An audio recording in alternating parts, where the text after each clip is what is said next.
দেখছেন TV24 Bangla. TV24 বাংলার সমস্ত খবরের আপডেট পেতে ইউটিউবে সাবস্ক্রাইব করুন TV24 বাংলা চ্যানেলটিকে এবং সাবস্ক্রাইবের পর অবশ্যই বেল আইকনটি একবার ক্লিক করুন। কমেন্টস আর শেয়ার করতে ভুলবেন না। TV24 বাংলা। সোমবার দলীয় প্রার্থীদের সমর্থনে নির্বাচনী প্রচারে মুর্শিদাবাদে আসেন রাজ্যের মুখ্যমন্ত্রী মমতা ব্যানার্জি। 24 ঘন্টা কাটতে না কাটতেই মুখ্যমন্ত্রীর বক্তব্যকে কটাক্ষ করে বহরমপুর লোকসভা কেন্দ্রের কংগ্রেস প্রার্থী অধীর চৌধুরী বলেন, বাংলার মুখ্যমন্ত্রীর জায়গায় মূর্খমন্ত্রী বলে সম্বোধন করি তাঁকে। দুর্ভাগ্যের বিষয় যে রাজ্যের মানুষকে আপনার মতো একজন মহিলাকে মুখ্যমন্ত্রী বলতে হচ্ছে। এদিন তিনি মুখ্যমন্ত্রীকে চ্যালেঞ্জ জানিয়ে বলেন, আপনার কাছে কি বাক্স আছে সব খুলে দেখান। মুর্শিদাবাদের মানুষের কাছে আমার পরিচয় আপনাকে দিতে হবে না। যা অভিযোগ আপনি করেছেন তা যদি প্রমাণ করতে না পারেন তাহলে আপনাকে আবার রাজনৈতিক ঠকবাজ বলে আখ্যা দেব। আমাদেরকে আরএসএস বানানোর আগে আপনাকে মনে করিয়ে দিই, আপনি আরএসএস বিজেপির সঙ্গে ঘরকন্যা সংসার করছেন। গতকাল বাংলার মুখ্যমন্ত্রী মমতা ব্যানার্জি নির্বাচনী প্রচারে মুর্শিদাবাদ এসেছিলেন, বেলডাঙ্গা ভগবানগোলায় তিনি সভা করেছেন।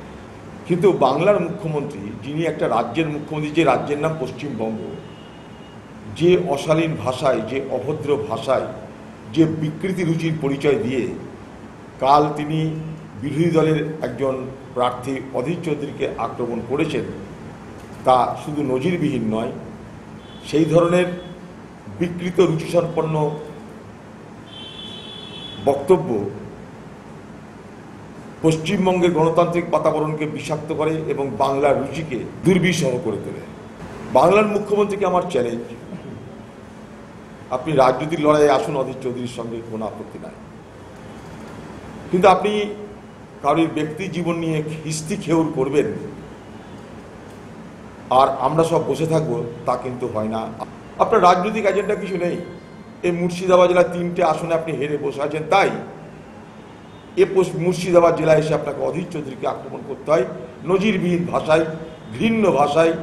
আমরা একজন প্রার্থী হিসাবে বাংলার মুখ্যমন্ত্রীর এই ধরনের কুরুচিপূর্ণ মন্তব্যের তীব্র ধিক্কার জানাই, নিন্দা করি।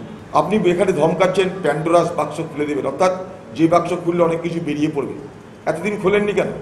পরের জন্য কেন অপেক্ষা করে আছেন? এই তো সুবর্ণ সুযোগ। নির্বাচনের আগে অধীর চৌধুরীর ভাবমূর্তিকে যদি আরও আপনি কলঙ্কিত করতে পারেন, আপনারই তো রাজনৈতিক লাভ। আমি অধীর চৌধুরী আপনাকে চ্যালেঞ্জ করছি, বাংলার মুখ্যমন্ত্রী মমতা ব্যানার্জি, আপনার যত বাক্স প্যাটটা আছে, যেখানে যত অভিযোগ আছে অধীর চৌধুরীর বিরুদ্ধে, সব খুলে দেখান মানুষকে। মমতা ব্যানার্জি, আপনি কালকে বেলডাঙ্গায় ভগবানগোলায় এসে যে ভাষায় আপনি আক্রমণ করেছেন, এটা বাংলার সংস্কৃতির সম্পূর্ণ বিরোধী। You have already cross the Rubicon. আপনি শেষ সীমা ছাড়িয়ে গেছেন। বহরমপুরের মানুষকে বলছেন একবার ভোট দিন, যা চাইবেন তাই পাবেন। তার মানে বাংলার মুখ্যমন্ত্রী আপনার কি যা চাইবেন তাই দেওয়ার অধিকার, ক্ষমতা আছে? এতদিন আপনি দেননি কেন? তাহলে এতদিন কি মুর্শিদাবাদ বাংলার মধ্যে ছিল না? সারা বাংলার মানুষকে বলছেন না কেন যা চাইবো তাই দেবো? আপনি কি মুর্শিদাবাদের মানুষকে, বহরমপুরের মানুষকে ঘুষ দিতে এসছেন? আরে আমি তো আপনাকে চ্যালেঞ্জ করেছিলাম বাংলার মুখ্যমন্ত্রী, আপনি বহরমপুরের লোকসভায় দাঁড়ান, কংগ্রেসের যেগুলো এঁঠো করা খাবার সেগুলো নিয়ে আপনি পোলাও বিরিয়ানি বানাবেন। নির্বাচনে আসুন আপনি। আপনি কালকে মুর্শিদাবাদে পা দিয়েছেন, কাল থেকে মুর্শিদাবাদ জেলা জেলা সন্ত্রাস শুরু হয়েছে। আমরা পঞ্চায়েত ভোট এখানে হতে দেবো না, তাতে যদি মরতে হয় আমরা মরবো। কিন্তু জেনে রাখুন প্রশাসন, জেনে রাখুন মুখ্যমন্ত্রী মমতা ব্যানার্জি, দ্বিতীয়বার এই মুর্শিদাবাদ জেলায় পঞ্চায়েতে ভোটের পুনরাবৃত্তি হবে না, হবে না, হবে না। আপনাকে চ্যালেঞ্জ করছি বাংলার মুখ্যমন্ত্রী, আমার বিরুদ্ধে কোনো যদি আপনার তথ্য থাকে গোপন করবেন না, হিম্মতের সঙ্গে প্রকাশ করুন। যদি না বলেন, আপনাকে আবার আমি রাজনৈতিক ঠকবাজ বলে আখ্যা দেব। আমরা আপনার প্রতিদ্বন্দ্বী, হিম্মত থাকে, সামনাসামনি বসুন। কোন বিষয় নিয়ে আলোচনা করবেন, সামনাসামনি আসুন। আমাদেরকে আরএসএস বানানোর আগে আপনাকে মনে করে দিই, আপনি আরএসএস এর সঙ্গে, বিজেপির সঙ্গে ঘর কন্যা সংসার করেছেন বহু বছর। বাংলার মুখ্যমন্ত্রী মাঝে মাঝে মনে হয় আপনার নামটা পাল্টে দিয়ে মুখ্যমন্ত্রীর জায়গায় মূর্খমন্ত্রী বলে আপনাকে সম্বোধন করি। দুর্ভাগ্য আমাদের যে আপনার মতন একজন শিষ্টাচারবিহীন এক মহিলাকে আমরা এই বাংলার মুখ্যমন্ত্রী হিসেবে দেখতে বাধ্য হচ্ছি। মানসিক স্বাস্থ্যের জন্য সবার আগে যে নামটি মনে ভেসে ওঠে মনোবীক্ষণ। কলকাতার বাইরে তো বটেই, সমস্ত পশ্চিমবঙ্গে অত্যাধুনিক মানসিক চিকিৎসা, কাউন্সেলিং এবং সাইকোথেরাপির আন্তর্জাতিক মানের প্রতিষ্ঠান মনোবীক্ষণ, সুস্থ মনের ঠিকানা।